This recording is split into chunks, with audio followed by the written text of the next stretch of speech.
Welcome to Wit Talk, a podcast by China Finance 40 Institute, a Beijing-based think tank. We have a strong track record of identifying major macroeconomic and policy trends in China. Tune in for independent-minded insights on China's economy, policy, markets, trade, and more. This episode is AI reproduced from the original conversation in Chinese.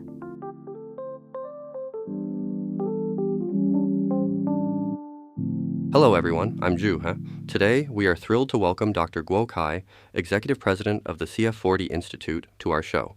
Our main topic today is what we're calling, the phrase itself contains a fairly strong judgment. Calling it the post-real estate era implies that the real estate story has essentially turned a page. It suggests not only that China can no longer rely on property the way it once did, but also that the massive adjustment we've experienced in the housing market over the past few years may finally be approaching its conclusion. So I'd like to start by asking you, how should we understand this idea of a post-real estate era? What does that judgment actually imply? Hello everyone, I'm Guo Kai. I think the phrase post-real estate era is quite interesting. At first it wasn't really a firm judgment. It was more of an intuition. As macroeconomists, we're constantly looking at data, and over the past few years we've noticed that many indicators have started behaving very differently from how they behaved before. Naturally, that raises a question. Why? Gradually, a broader picture began to emerge. It felt as though China's economic story could be divided into two distinct periods, the real estate era and the post-real estate era. If you followed China's macroeconomy over the past 2 decades, especially since the housing reform period beginning in 1998, you'll notice that one variable played an outsized role in driving economic outcomes, real estate. Whether you look at economic growth, fiscal revenues, or credit expansion, the pattern was remarkably consistent. When the property market was booming, growth was strong, credit expanded rapidly, and government revenues increased. When the property market weakened, the opposite happened. Economic growth slowed, prices came under pressure, fiscal conditions tightened, and credit growth weakened. That's a simplified description, of course, but it captures a central feature of China's economic cycle over the last 20-plus years. Then, starting around the middle of 2021, China's property market entered an extraordinarily severe adjustment. Both the depth and the duration of the downturn exceeded what many people had expected. A few years ago, we wrote a piece called The Long Tail. At the time, our goal was simply to warn that a property crisis could be deeper, longer, and more damaging than most people assumed. Even then, however, we didn't fully anticipate just how closely subsequent developments would match that warning. The adjustment turned out to be every bit as deep and painful as we feared. That said, we now believe the adjustment may finally be approaching its end. And once it does, the way China's economy functions could change fundamentally. Exactly what that new pattern will look like remains uncertain. Perhaps our conversation today will help generate some new ideas. But from my perspective, we're entering a genuinely new economic paradigm. That's an interesting point. I remember that late last year, a friend from a financial institution told me, that long-tail paper you wrote was really excellent. And I replied, yes, I think it was. But the reason we don't focus on it anymore is that it feels like we're approaching the end of the story that paper described. Exactly, and we started writing that paper in 2021, and it was published in 2022. Back then, a 4 or 5 year adjustment felt like an incredibly long time. Now it's already 2026, and we've essentially arrived at that point. Along the way, we continued publishing research, and many of the scenarios we once thought were extremely unlikely eventually occurred. The downturn reached depths that we hadn't imagined possible. From beginning to end, we have truly witnessed and documented every stage of this historic correction. What's interesting is that, although people often say China is different from other countries when it comes to property market corrections, China's experience has actually been fairly representative. The adjustment has been both long and deep, much like what we've seen elsewhere in history. And in many countries, once a downturn reaches this stage, prices eventually reach a floor, the adjustment runs its course, and the economy begins moving beyond the drag imposed by real estate. That's where I think China is now heading. This reminds me of something we often say when discussing asset prices. There is no asset that rises forever, and there is no asset that falls forever. When the property downturn first began, it absolutely deserved serious attention. But after 4 years of adjustment, and after reviewing the data carefully, China's housing correction has become one of the most significant real estate downturns anywhere in the world. Absolutely. One of the key points we tried to make when writing The Long Tail was that people shouldn't simply extrapolate trends in a straight line. At the time, housing prices had fallen sharply. The conventional wisdom was straightforward. If prices crash this year, they'll surely rebound next year. We argued that this might not be true. The decline could be much longer and much more painful than people expected. What's interesting is that today, we may be facing the opposite mistake. For the past 4 or 5 years, the property market has looked worse each year than the year before, and the economic drag has remained substantial.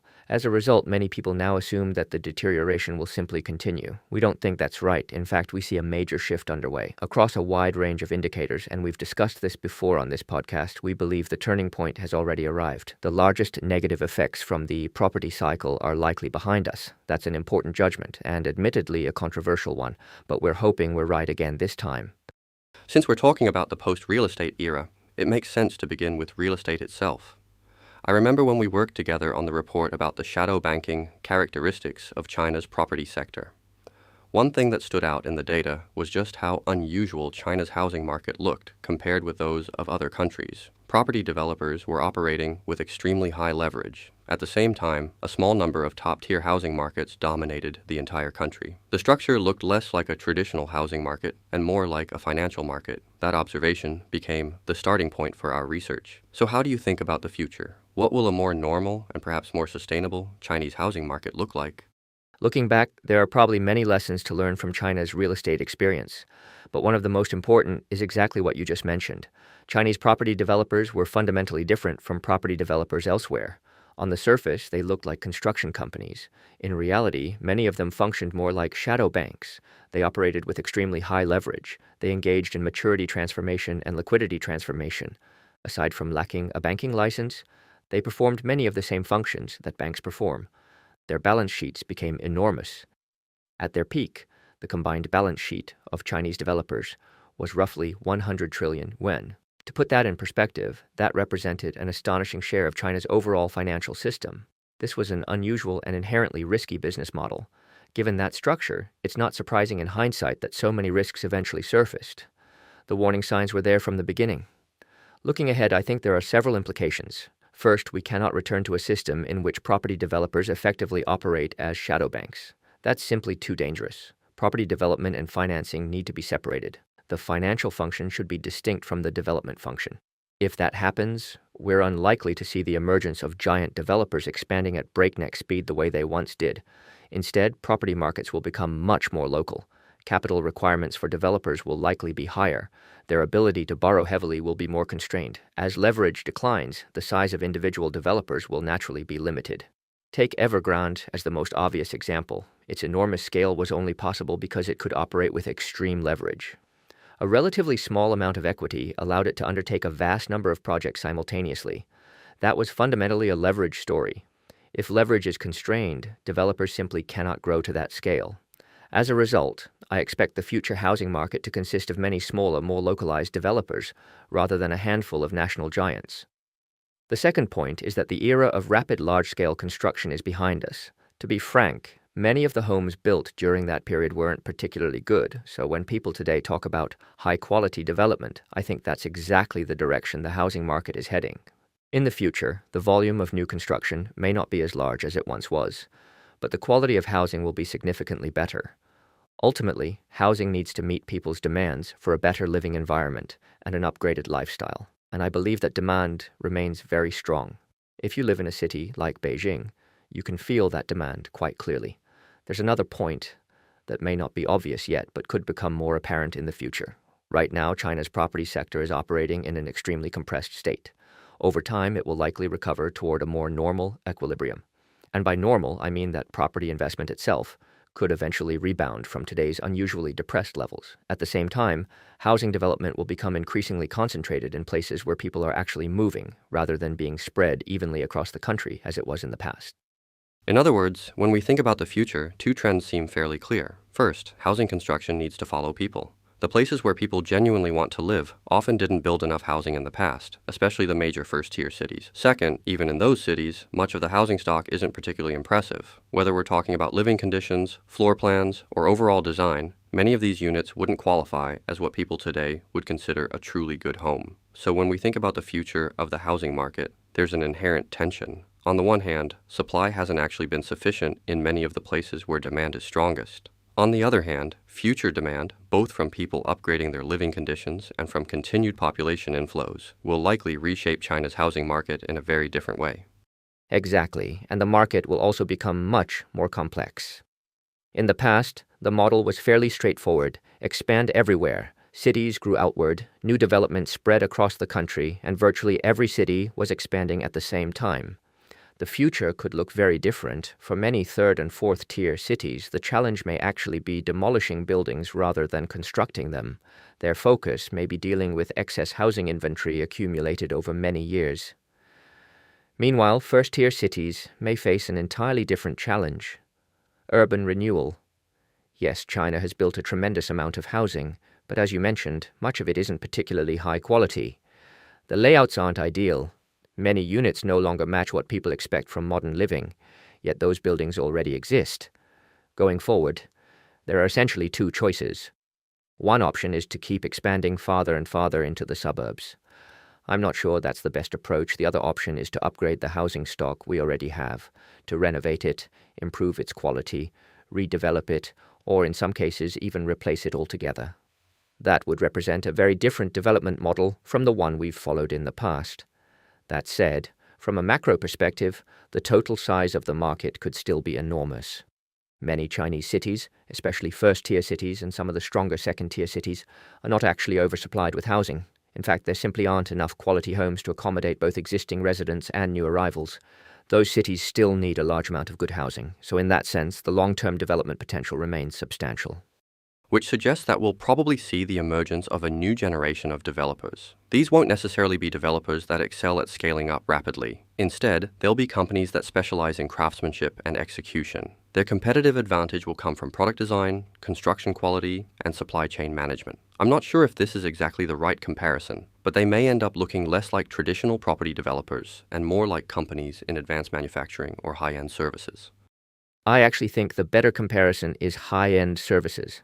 And I'd like to reinforce another point you made. We absolutely need to avoid recreating the Evergrande model. Perhaps that model served a purpose during the period of rapid expansion, but in hindsight it was fundamentally flawed. To put it more bluntly, there's a reason most countries require financial institutions to be licensed. Finance is a highly leveraged, high-risk business. Not everyone should be allowed to operate like a bank. One of the biggest lessons from the past 2 decades is that many property developers were effectively engaging in financial activities without being regulated as financial institutions. That's something we must avoid repeating. So even the developers that survive this cycle will be doing fundamentally different work in the future. In this new era of real estate, they'll have to accept that reality. Absolutely. And it's worth remembering that in the past, many people weren't buying homes primarily because they wanted better living conditions. First, they wanted to own a home. Second, and perhaps more importantly, they expected housing prices to rise. As long as they managed to buy a property, whether it was a particularly good one often didn't matter very much. Going forward, however, it's hard to imagine another period of explosive price appreciation like we saw before, at least not for a very long time. As a result, people's motivations for buying homes will change. They'll be purchasing homes to improve their quality of life, meet their housing needs, or achieve a better standard of living. That means buyers will become much more selective. They'll compare products carefully. If a project isn't good enough, people simply won't buy it. The market will become much more normal, and that creates pressure for developers. In the past, selling wasn't the difficult part. Today, if your product isn't good, buyers won't even come to look at it. So in a sense, we're seeing two cycles come together. In the old era, developers didn't need to worry much about product quality because demand was almost guaranteed. There was little incentive to build truly great homes. That era is now behind us. Looking ahead, as you said, real estate will become more localized. Different regions will have different definitions of what a good home means. Housing preferences, lifestyles, and living habits vary significantly from place to place. There's no longer a single national template. At the same time, we'll likely see a new generation of developers emerge to participate in this new phase of the market. But regardless of how the industry evolves, real estate as a sector will remain enormously important to the economy for a very long time. Absolutely. There's no country in the world where housing isn't important to the macroeconomy. Think about a household's spending.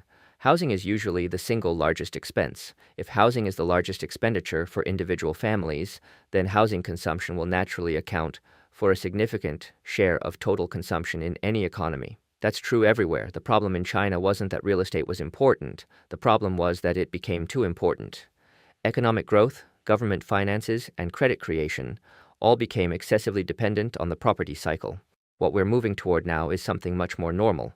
Real estate will remain important, but other sectors will matter as well. The property cycle will no longer be the dominant force driving every aspect of the economy. Its importance isn't disappearing, it's simply returning to a more balanced and sustainable level.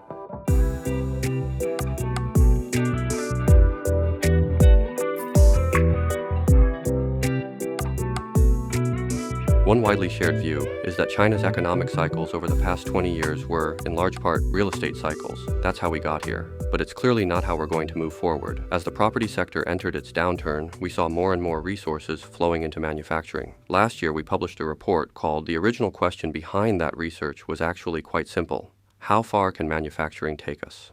Can we continue producing more and more goods indefinitely and rely on manufacturing alone to support economic growth? That was the starting point of the study. What we ultimately found was quite interesting. Looking at global data from 1970 onward, manufacturing's share of the world economy followed a clear pattern. It declined steadily for decades and eventually stabilized at around 17%. In other words, when you add the entire world together, manufacturing consistently accounts for roughly 17% of total economic activity. What's happened in China is that China has captured an increasingly larger share of that 17%. Those were essentially the report's two core conclusions. At the time, we felt that answered an important question. If the property sector goes through a major adjustment, and if a country increasingly relies on manufacturing as its primary growth engine, then sooner or later it runs into a ceiling imposed by demand. But over the last couple of years, we've noticed something new. Countries around the world suddenly want manufacturing again. Many of the countries whose manufacturing sectors had been shrinking for decades once viewed that trend as a natural consequence of economic upgrading. They believed that services and other higher value-added activities would replace manufacturing as the foundation of growth. Yet recently, many major economies have begun to conclude that manufacturing may have declined too far. That's why we now hear so much discussion about reindustrialization, reshoring, and rebuilding domestic manufacturing capacity. Lately, I've been revisiting our earlier research. On the one hand, we identified a clear ceiling. On the other hand, could the current trend actually raise that ceiling? And what would that mean for the future of Chinese manufacturing? I still think the core conclusion of that report holds up. The original motivation behind it came from something we repeatedly heard while visiting other countries. There was one complaint that came up over and over again. China's manufacturing sector is too large. China exports too much. China's trade surplus is too big. We actually ran the numbers. Today, China's annual manufacturing trade surplus is roughly $2 trillion. Measured as a share of global GDP, China's manufacturing surplus may actually exceed the share represented by the United States' manufacturing surplus in the years immediately following World War II. Remember, post-war America accounted for roughly 45% of global GDP. Even then, America's manufacturing surplus did not reach the scale that China's has reached today relative to the world economy. That tells you just how powerful China's manufacturing and export capacity has become. Our report showed something else as well. Over the past 2 decades, China has essentially absorbed manufacturing market share from almost every major economy. South Korea is one of the few exceptions. For most other countries, manufacturing share has declined, and a significant portion of that share has migrated to China. Once you recognize this, a fundamental question emerges. Can this model continue indefinitely? And how will other countries react? In reality, we're already seeing those reactions. American tariffs, European tariffs, trade barriers from emerging economies, anti-dumping investigations, various forms of protectionism. Those measures represent a kind of demand ceiling imposed through political and policy channels. They're not purely economic constraints, but they still limit how much the rest of the world is willing to absorb. But let's imagine those barriers didn't exist. Suppose other countries didn't care about China's trade surplus. Could China continue selling ever larger volumes of manufactured goods to the rest of the world indefinitely? Could the surplus keep growing forever? That's the question. One of the most interesting findings from our research was remarkably simple. Over the past 20 years, people around the world have consistently spent about 17% of their income on manufactured goods. Rich countries, poor countries, it doesn't really matter. The number is always close to 17%. That's a demand ceiling. You cannot force people to buy things they don't need. Imagine you produce 3 televisions, but consumers only want 1. There are only 2 possible outcomes. Either 2 televisions remain unsold, or all 3 televisions get sold at 1/3 of the original price. In either case, you're ultimately earning the equivalent revenue of just 1 television. Exactly how that adjustment happens may vary, but if global consumers only allocate about 17% of their income to manufactured goods, then it's extremely difficult to push that share significantly higher. That's why I still believe the report's core conclusion remains valid. That leads to an interesting question. Today, many countries are actively rebuilding manufacturing capacity. The market's initial assumption is that this process raises costs. After all, governments are sacrificing efficiency in exchange for greater economic security. That should push up prices from commodities at the upstream end all the way through industrial products. But if we step back and look at the bigger picture, total supply is actually increasing. And if demand remains relatively fixed while supply rises, shouldn't that create downward pressure on prices overall? I've been wondering how that pricing dynamic will play out. Will prices rise initially because of investment spending, only to come under pressure later, once all that capacity comes online? Or will we see a more differentiated outcome, where products tied closely to investment benefit while many consumer and industrial goods face persistent oversupply and falling prices? I think it's a fascinating question for understanding future inflation dynamics. That's exactly how I think about it. The first point is timing. There is naturally a sequence of investment first and production later. As a result, prices may initially rise before eventually coming under pressure. The second point is that the impact differs dramatically between upstream and downstream industries. For upstream sectors, especially suppliers of industrial inputs, the trend is generally positive. Every country is investing in factories, infrastructure, and heavy industrial capacity. That creates upward pressure on demand and prices for upstream goods. For downstream industries, however, the story is almost the opposite.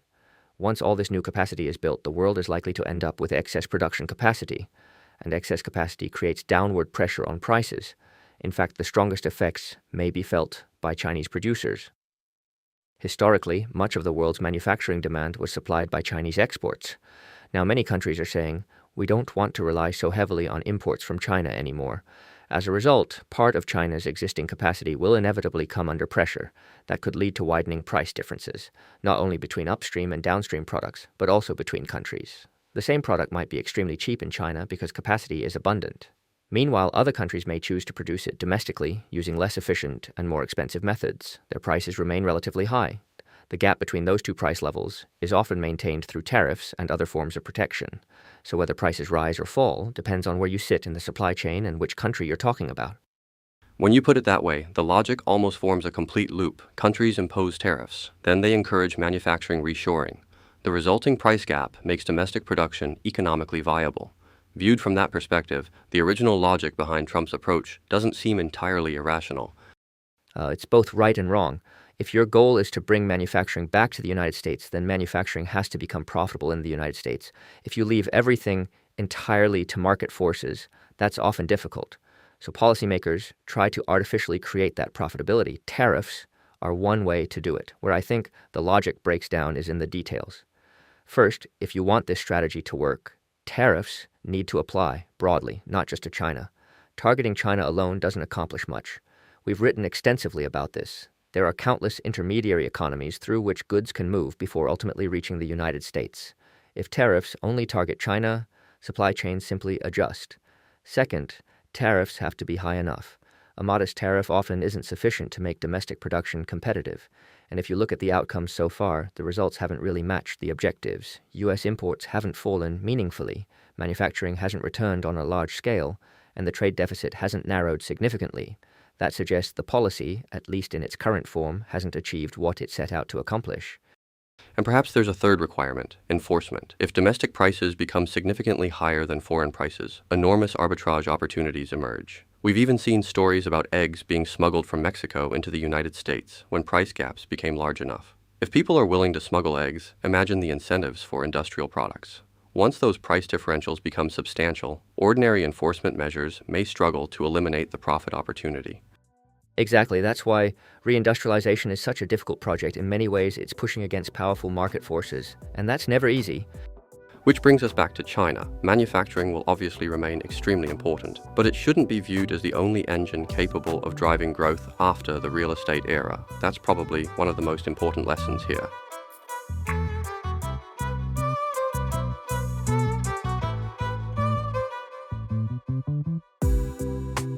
Let's put manufacturing aside for a moment. When people talk about China's future growth model today, the discussion increasingly centers on technology and innovation. What's interesting is that mainstream discussions often divide technology into two categories, what people call hard tech and soft tech. When it comes to hard tech, my observation is that much of the momentum doesn't necessarily come from market-driven profits. A lot of hard tech development is still happening in areas related to import substitution and technological self-sufficiency. In that sense, hard tech often ends up merging back into manufacturing. So I still haven't fully figured out how to think about this. If technology is supposed to become a major engine of growth, how should we think about hard tech? Can hard tech development become a sustainable driver of China's economy without pushing us back toward an overly manufacturing-heavy growth model? After all, much of today's hard tech investment is ultimately tied to domestic industrial demand. Technological progress is obviously extremely important, but in the end, it's a question of balance. If a country focuses exclusively on hard technology, the Soviet Union offers an interesting historical example. The Soviet economy was heavily concentrated on hard tech development. In many technological fields, it was remarkably advanced, but demand never kept pace. The broader market economy never formed a self-sustaining cycle around those technologies. As a result, even technological progress itself eventually hit a ceiling. That ceiling was basically determined by how much the military could afford to spend. Once you reach that point, the innovation cycle becomes difficult to sustain. The United States followed a very different path. Take semiconductors and companies like Intel. Quite early on, they realized that relying solely on government contracts or military funding wasn't enough.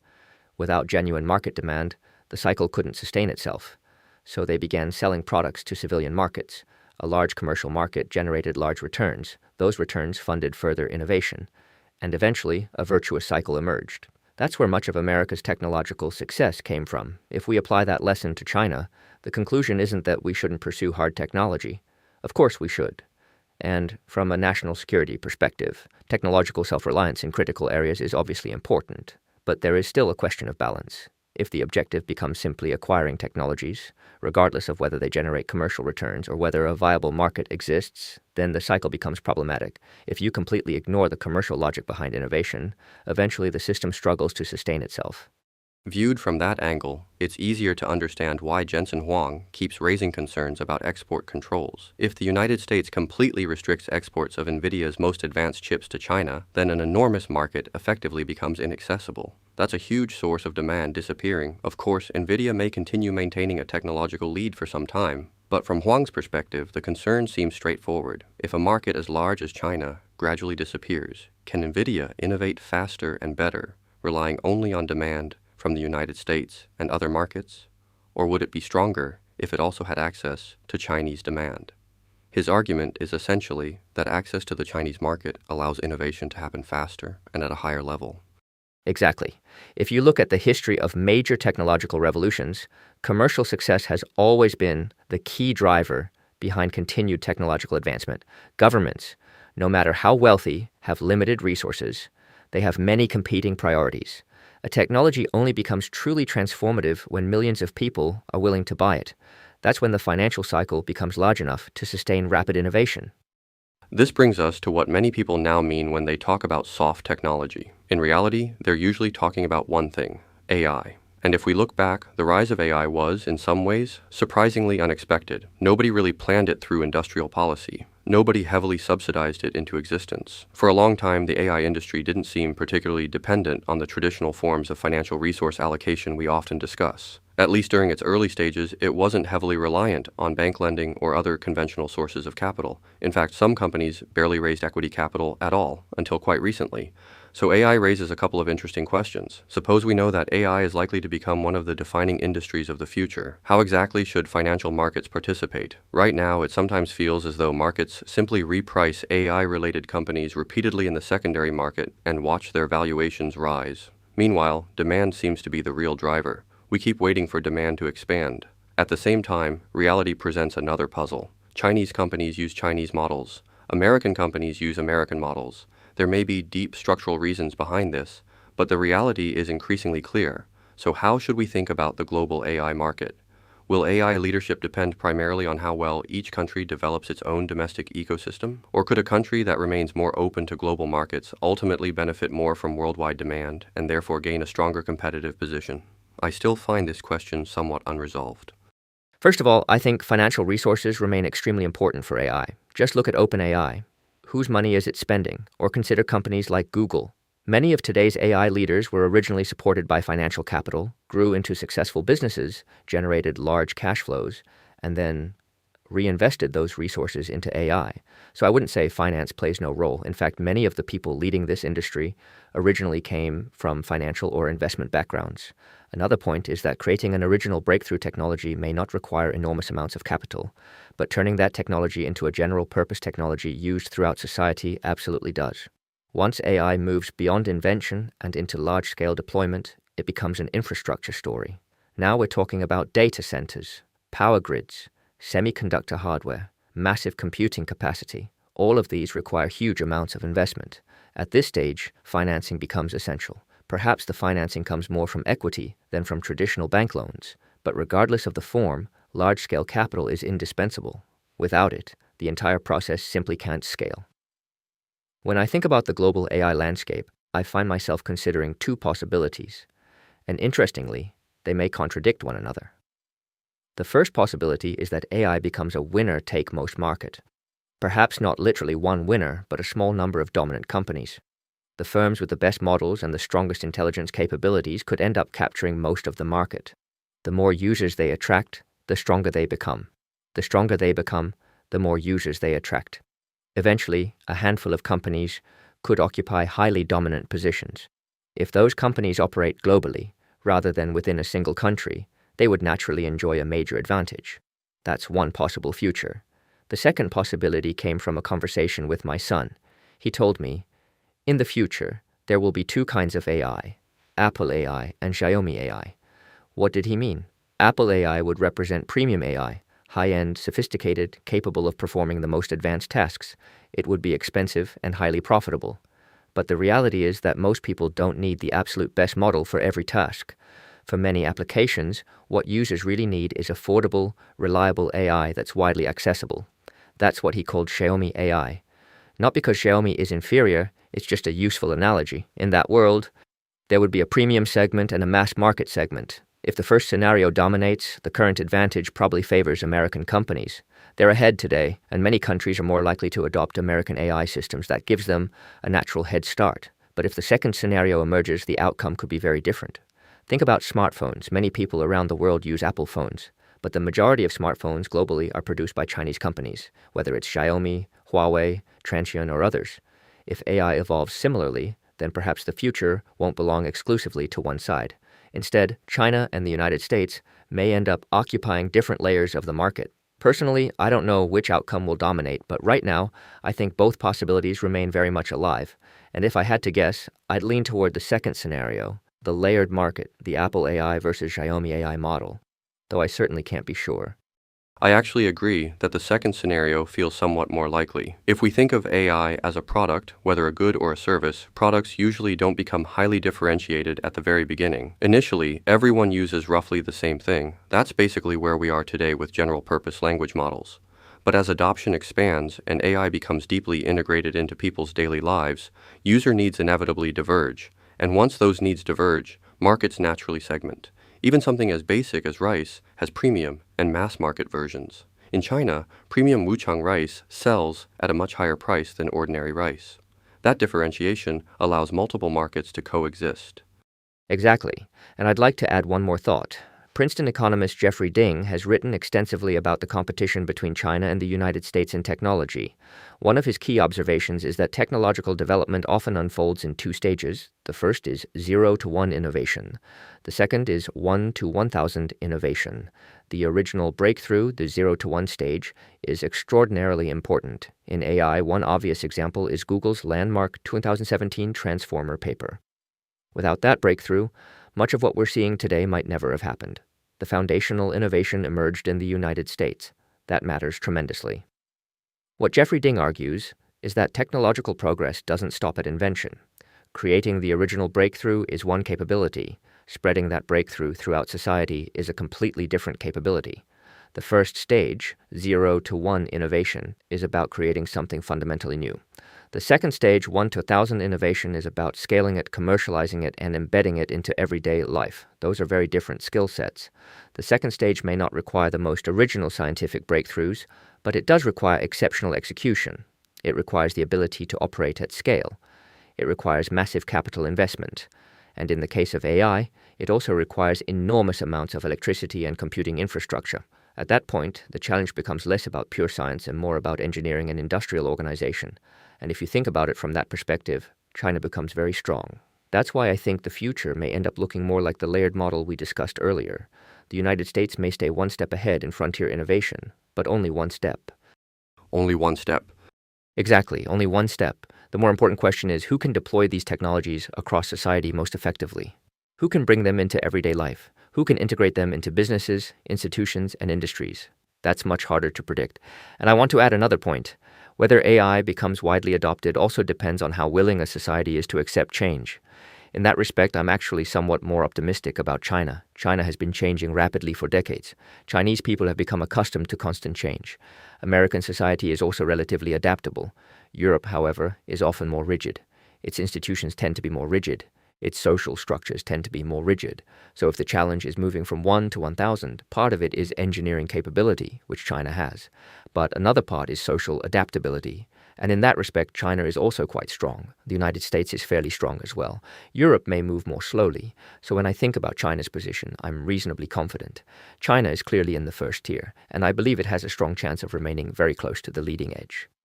But there's another argument. Could AI create something like a winner's curse? The impact of AI is highly uncertain and potentially enormous. The most frequently discussed issue is job displacement. Have we actually prepared ourselves for that? Suppose no society is truly ready.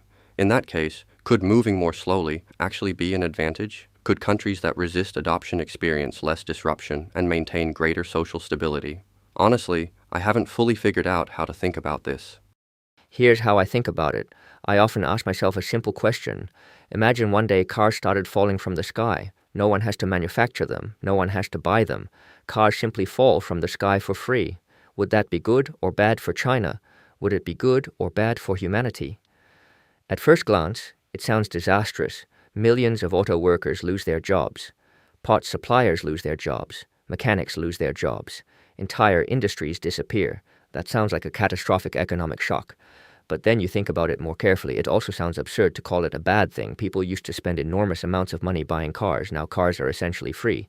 How could that possibly be bad? Surely that's a good thing. The problem isn't that society became poorer. The problem is that a particular industry is no longer needed. What you need is a way to help the people affected by that transition. At its core, the issue is really about individuals versus society as a whole. How do you compensate people who lose out? How do you help them adapt? There is definitely risk. If change happens too quickly and too violently, and if affected groups don't receive sufficient support, then serious social problems can emerge. That's a challenge every country will have to confront. But if your response is, since this change might be disruptive, let's slow it down, or let's refuse to use it, or let's reject the free cars falling from the sky and keep producing them ourselves, then I think you're missing the point. That sounds a little bit like Europe's mindset. Exactly. It's a bit like burying your head in the sand and pretending reality doesn't exist. History is full of examples where societies tried to resist technological change, and in the end, they usually ended up adapting anyway, just in a much more painful way. So when I think about AI, my conclusion is fairly straightforward. Yes, AI will be disruptive, but if it ultimately produces a massive increase in productivity, then it's just like cars falling from the sky. At the macro level, it's overwhelmingly a good thing. The real challenge isn't production, it's distribution. You have to solve the distribution problem. So ultimately, when a major technological wave arrives, society as a whole has to prepare for it, and governments, as the organizing institutions of society, have to play a larger role. As you said, the key issue is distribution. The problem is that we don't yet know how fast AI will spread, or how disruptive it will become. This reminds me of a book by Nobel laureate Claudia Golden called The Race Between Education and Technology. Her central argument is that the United States successfully navigated the Second Industrial Revolution because it massively expanded secondary education. That created a huge pool of workers capable of operating in the new industrial economy. In her research, the supply of skilled workers actually expanded faster than demand. As a result, inequality remained relatively contained. The major distributional problems only emerged during the Third Industrial Revolution, when education and skill formation couldn't keep up. So, from your perspective, how should we think about future distributional challenges, and how should governments respond? One idea that's discussed frequently is universal basic income, UBI. The argument goes something like this. Perhaps we should stop tying income so closely to work. perhaps every citizen, should simply receive a guaranteed income. What once seemed radical now feels increasingly relevant in discussions about AI. My first reaction is that we're still not entirely sure what kind of technology AI actually is. Even today, I don't know whether AI is fundamentally labor substituting or labor complementing. Those are very different things. A labor substituting technology means that once you adopt AI, you no longer need people. A labor complementing technology means that AI makes workers more productive. Historically, labor complementing technologies have generally benefited workers. They allow each person to produce more. They raise productivity. That's usually good for labor. Labor substituting technologies are different. Those are the technologies that eliminate jobs. The problem is that we still don't know which category AI ultimately belongs to. That's an empirical question, and the evidence isn't conclusive yet, which makes policy discussions difficult. Because before deciding what policies we need, we first need to understand the nature of the shock itself. Now let's assume the pessimistic scenario. Suppose AI creates a highly polarized society. A small group of people who control AI earn enormous incomes. Meanwhile, large numbers of workers, especially white-collar workers, find themselves displaced. That's one possibility, but it's not the only possibility. AI could also be deeply equalizing. Think about research. Traditionally, people spend decades mastering a narrow field before they can contribute meaningfully. Today, AI dramatically lowers those barriers. You can learn programming much faster. You can enter unfamiliar fields much more quickly. In that sense, AI may create opportunities for everyone. But let's assume the worst-case scenario for the sake of discussion. Suppose AI is polarizing rather than equalizing. Suppose it substitutes for labor rather than complements it. Then what should governments do? The first answer is taxation. Historically, much of economic value was created directly by human labor. People generated income. Governments tax that income. They also tax consumption. But if an increasing share of value is created by AI and AI-related capital, then the tax base should shift accordingly. Taxes should increasingly be collected from the capital generating that value. That would allow governments to adjust the tax system in line with changes in the economic structure. The second thing we should remember is what happened after the Industrial Revolution. One of the most important changes was that millions of farmers moved into cities and became industrial workers, and their lives, at least initially, were often terrible. At one point, London had one of the highest mortality rates in the world, higher than many rural areas. People were crowded together. Public sanitation was poor. Disease spread easily. Working conditions were harsh. The industrial working class of that era lived under extremely difficult circumstances. Today, we tend to view the Industrial Revolution through a very romantic lens, and in a long-run historical sense, that's understandable. It helped humanity escape the Malthusian trap. It launched centuries of sustained income growth. It transformed living standards around the world. But if you had actually lived through that period, you probably wouldn't have felt that way. People living through those transitions experienced tremendous hardship. Many hated what was happening. After all, it was during that period that Marxism emerged. It reflected a deep hostility toward capital and a powerful reaction to the difficult conditions facing industrial workers. Over time, societies found ways to create a more balanced system. Governments introduced welfare programs, social insurance, public health care, retirement systems, various forms of social protection. So if AI ultimately produces a more polarized distribution of income, then we will almost certainly need stronger protections for vulnerable groups. Whether that should take the form of universal basic income, I'm not sure. Personally, I have reservations about UBI. If everyone receives a fixed income regardless of effort, the incentive structure may not be ideal. There may be better mechanisms, but the broader principle remains valid.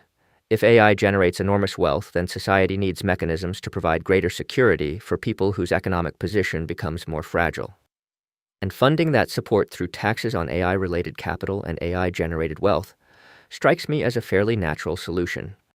So ultimately, we're talking about a very large-scale transfer payment system. Exactly. That's essentially what it is. Going back to the example of cars falling from the sky, if society no longer needs people to manufacture cars, then part of the wealth generated by those free cars should be transferred to the people who lose their jobs building them. That's the basic logic. The third point is equally important. Society needs highly flexible labor markets and organizational structures. When major technological change occurs, the more flexible your labor market is, the easier it becomes for outdated firms to exit and new firms to emerge. And that's often the best way to absorb the shock.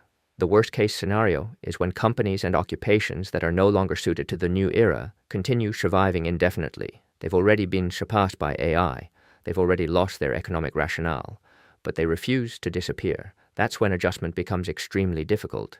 If obsolete industries don't exit, then workers remain trapped inside them. They can't acquire new skills. They can't move into new sectors, and the emergence of new industries is slowed down as a result. So, paradoxically, the more rigid a society becomes, the harder adaptation becomes. Flexibility can be painful at the individual level. People experience uncertainty. Transitions are difficult, but from the perspective of society as a whole, flexibility makes adaptation easier. Which brings me back to China. Historically, China has been relatively good at adapting to large structural changes. For decades, Chinese society has undergone continuous adjustment and transformation. That's one reason I think China may have certain advantages in the AI era. So to summarize, first, public finance and taxation will need substantial reform.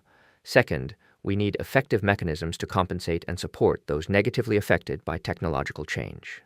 Third, we need flexible labor markets and organizational systems that allow old industries to exit and new ones to emerge. And I should emphasize one more thing. Everything I've just described assumes that AI produces a polarized outcome. It assumes a world in which wealth becomes more concentrated and labor is increasingly displaced. But that's only one possible future. There is another possibility. AI could make everyone dramatically more capable. It could make all of us more productive, more creative, more effective. In a sense, it could give everyone 3 heads and 6 arms, a Chinese expression meaning extraordinary abilities. If that's the future, then many of the concerns we've been discussing may look very different. Everything I've said so far applies only to the more polarized scenario.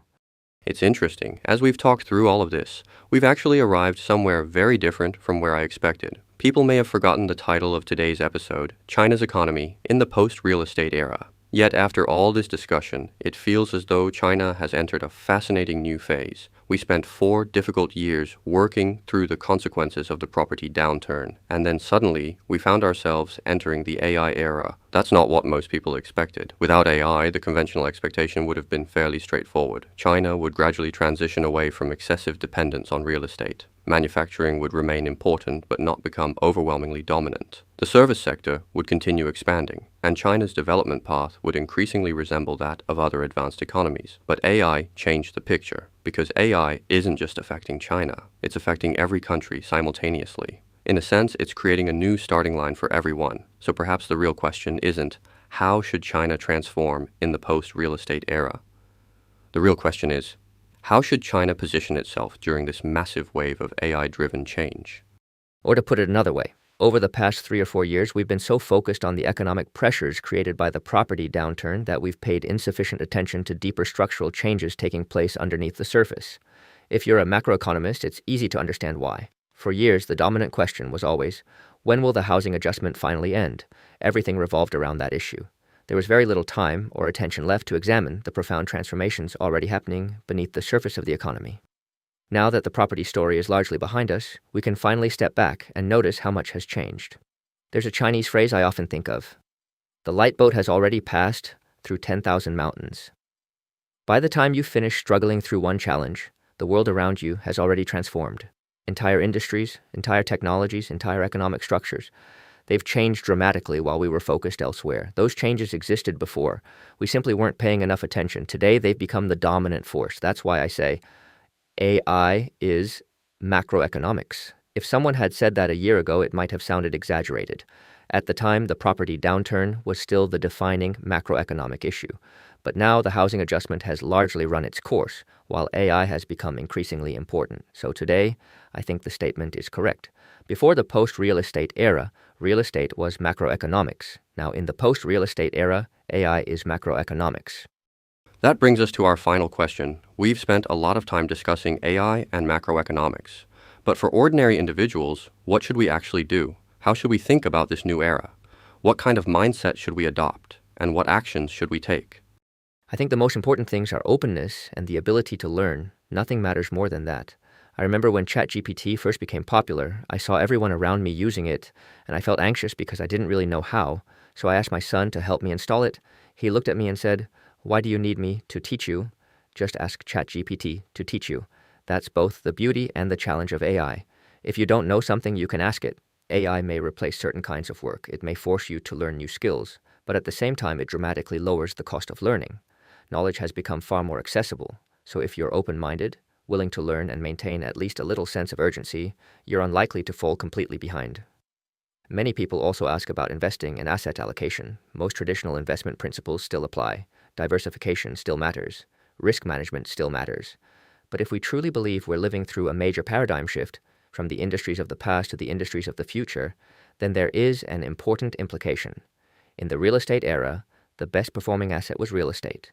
In the post-real estate era, the most attractive assets are likely to be AI-related assets. But let me add an important qualification. When I say AI-related assets, I don't mean betting everything on a single company, or a single product, or a single niche. Invest in the direction, not necessarily the individual winner.